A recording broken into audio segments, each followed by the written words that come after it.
Diving in today, folks, we're going deep, really deep into a pivotal, really a fascinating moment, I think, in film history. Yeah, for sure. We're talking, of course, about the new German cinema, that wave that came up in the 60s and 70s in West Germany. And we've got, I think, some pretty insightful stuff to dig into here. Yeah, absolutely. I think what makes this period so, I guess, compelling is the backdrop against which it emerges. I mean, Yeah. you've got post-war West Germany undergoing this like immense transformation, Right. rapid economic growth, Yeah. but still carrying this like really heavy burden of its recent past. Yeah. But then the films being made at the time, they're largely like offering a form of, nostalgic comfort, this kind of escape. And it just doesn't resonate with this like new generation No. coming of age, grappling with, a very different reality. Totally. And I think that disconnect, right, that's really at the heart of why this movement kind of explodes onto the scene the way it does. And so today, I think what we want to do is really unpack how that tension fueled the rise of this new German cinema. Yeah. Get to the defining, characteristics of it, and then ultimately, I think, try to explore why it continues to be such a significant chapter in film history. Yeah, I think the initial, I guess, jolt, if you will, that we see from our sources is quite the statement. It's February 1962, the Oberhausen International Short Film Festival. Oh, yeah. And we had these 26 young filmmakers who essentially, they issue the Oberhausen Manifesto. Right. And their declaration to Stark, the old cinema is dead, we believe in the new cinema. Yeah.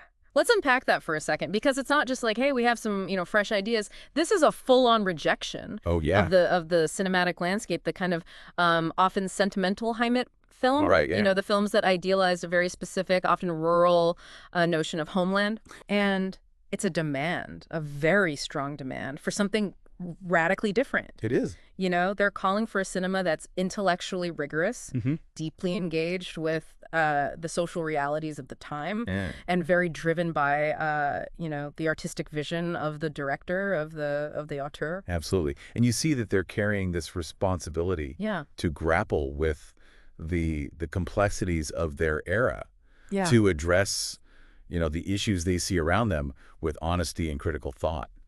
And that's, in such stark contrast to what they perceive as, this superficial escapism offered by mainstream cinema at the time. Right. And you can imagine the established film industry is not thrilled. Not at all. To hear that No. their time is over. Yeah, it's a changing of the guard, but not one that's, necessarily welcomed by the old guard. Right. So these early days are an uphill battle, right, for these filmmakers.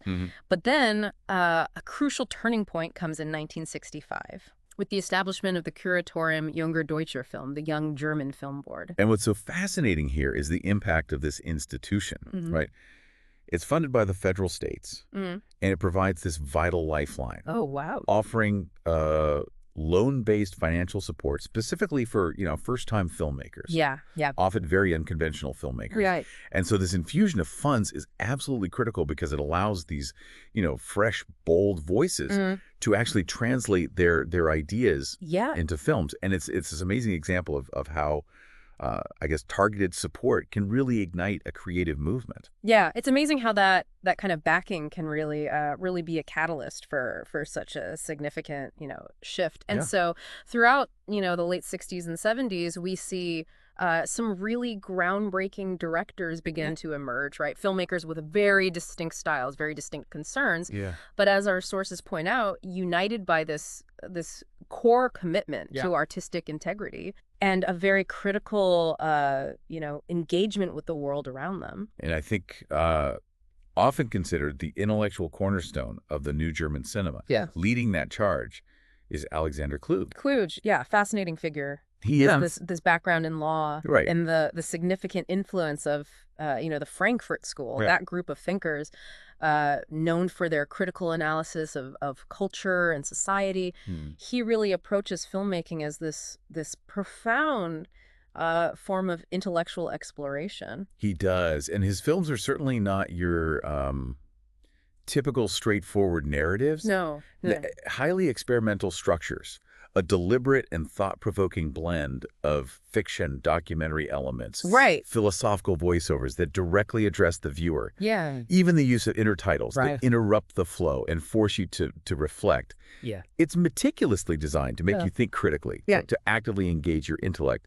And films like, Yesterday Girl, Artists Under the Big Top, Perplexed, they really exemplified that approach, right? They're dissecting German history, examining the role of, media, Absolutely, the way power operates within society, often in ways that are quite radical. Yeah, challenging to the audiences of the time. And then you have the absolute force of nature. Oh, yeah. That is Werner Fassbinder. Fassbinder. Prolific. Oh, my gosh. Over 40 films, a relatively short life. Yeah. But I think the contrast with Kluge, while both being prolific, is striking. Absolutely, yeah. Fassbinder's work is raw. Yeah. Emotionally intense. Yeah. And often confrontational. Confrontational is a great word. He delves into the lives of those on the margins and unflinchingly exposing the effects of capitalism on relationships, right, and the underbelly of West German society that many preferred to ignore. Yeah, that people don't want to see. Right, exactly. Yeah. And so what's fascinating here is that he draws inspiration from classic Hollywood melodrama, right? These films that are known for heightened emotions, domestic dramas, right. But he twists those familiar tropes to expose the social and psychological tensions, simmering beneath the surface. Films like Ali, Fear Eats the Soul, directly tackling racism, prejudice.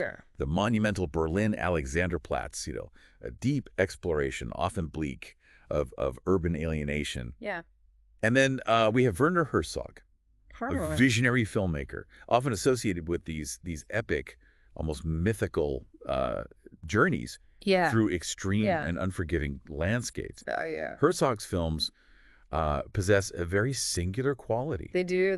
He blurs the lines between documentary and fiction, pushing the boundaries of both forms in the process. Yeah. And often his work delves into, the human condition when it's placed under immense pressure. Exploring themes of isolation, a sense of awe. Yeah. Sometimes bordering on terror. Yeah, right? At the strangeness of existence. Yeah. I mean, you think of films like Aguirre, The Wrath of God, Fitzcarraldo, these operatic tales of obsession set in the heart of the jungle. Exactly. And even his documentaries, right? Like The Enigma of Caspar Hauser, Grizzly Man. Yeah. They have this poetic, almost philosophical depth. It's like he's searching for some fundamental truth about what it means to be human. Yeah. When confronted by nature. Yeah. Or the inexplicable nature of the human spirit. I think that's a really good way of putting it. And then we have Wim Wenders, who brings a more, I would say, introspective and melancholic perspective to the post-war German landscape. Yeah, I think this is early road movies, films like, Alice in the Cities, Kings of the Road. Yeah. They really capture this pervasive feeling of displacement and this quiet search for connection in a Germany that's still, very much in flux and transition. Yeah. And he also has this really interesting and complex engagement with American popular culture. Yeah, he does. His films often reflect this nuanced, sometimes conflicted relationship between Germany and the United States. Absorbing influences from American music and cinema, while still maintaining a distinctly German sensibility and perspective. Yeah. And then later on, films like Paris, Texas, and Wings of Desire.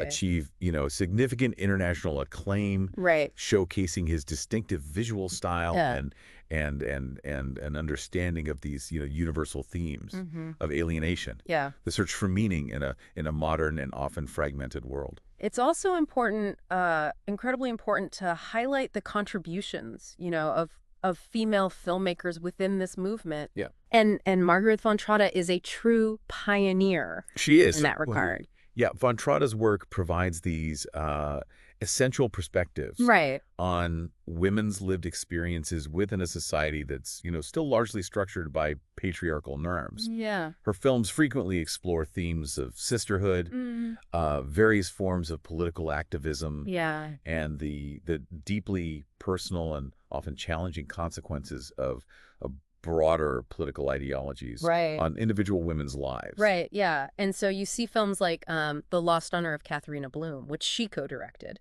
which offers this really sharp, critical dissection of the power of sensationalized media. Right. And Marianne and Julianne, which provides this incredibly nuanced look at the divergent paths taken by two politically active sisters and the complex bonds that unite them and divide them. Yeah. She brings this crucial feminist lens to the movement, offering stories and perspectives that had been largely absent.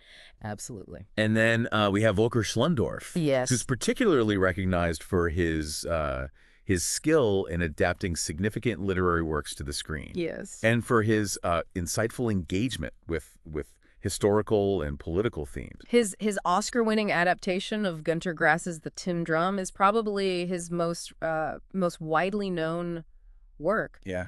And it's such a powerful illustration of how the personal and the political are just, inextricably linked. Yeah. Demonstrating the profound impact of these larger historical forces on the lives of individuals. Yeah, yeah.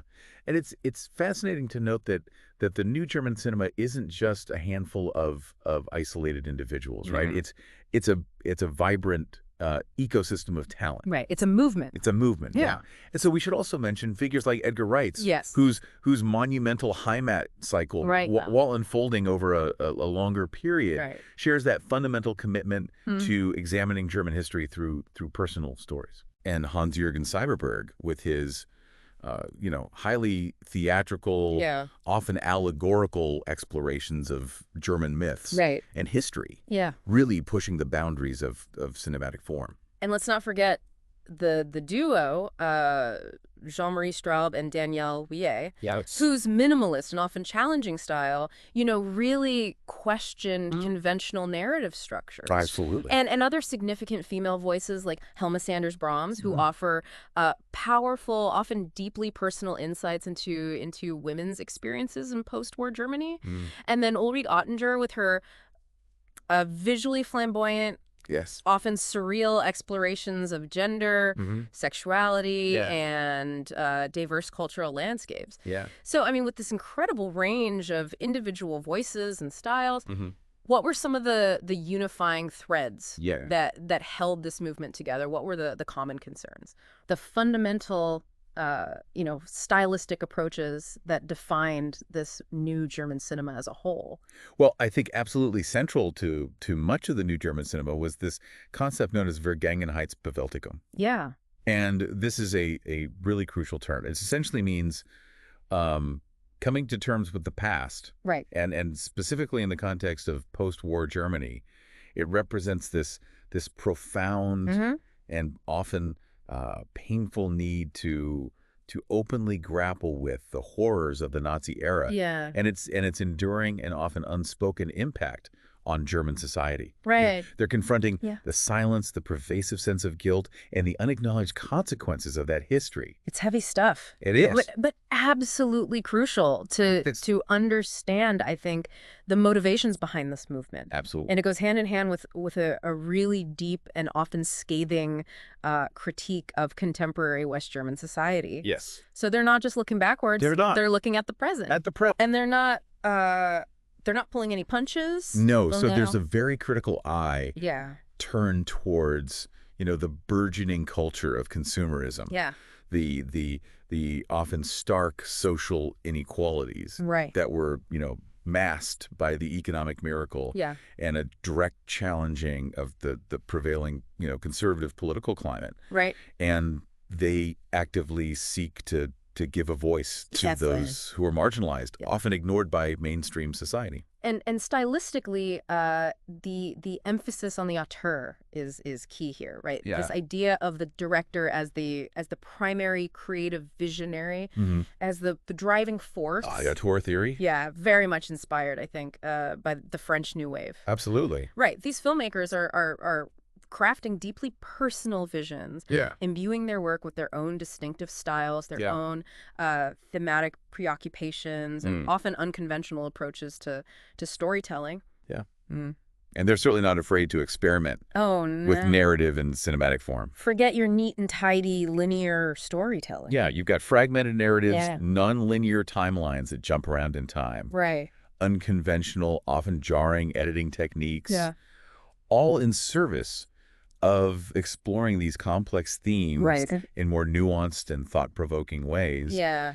And often mirroring the, fractured experience of living in this rapidly changing world. Yeah. Still grappling with its past. And lastly, this strong, low budget and independent spirit. Yes. Really characterizes the movement. It does. They're largely working outside the established and often creatively restrictive studio system. Right. Relying instead on public funding mechanisms like the curatorium and a kind of do-it-yourself ethos to get their, often challenging and politically charged projects made. It's really remarkable what they were able to achieve creatively with those constraints. Yeah. But as with, I guess all artistic movements, that initial energy eventually begins to shift and evolve. Right. And so by the late 70s and early 80s, the initial cohesive force of the new German cinema does begin to, dissipate. Yeah. Filmmakers pursue their own individual artistic paths. Right. Some achieving, greater international recognition. Yeah. Moving towards larger scale productions. Yeah. The political and cultural landscape within West Germany is also, undergoing significant transformation. It's always in flux, right? Yeah. But the impact, absolutely. I mean, it remains absolutely undeniable. Yes. Right? This new German cinema revitalized German filmmaking. Yes. Brought it back onto the international stage. It did. With a powerful, distinctive voice in a major way. It fostered a generation of, incredibly original and intellectually engaged filmmakers. Who were unafraid to push boundaries, to confront difficult subjects head on. Yeah. And their innovative, often groundbreaking approaches to storytelling, have had a lasting influence on filmmakers. Across the globe. Across the globe, yeah.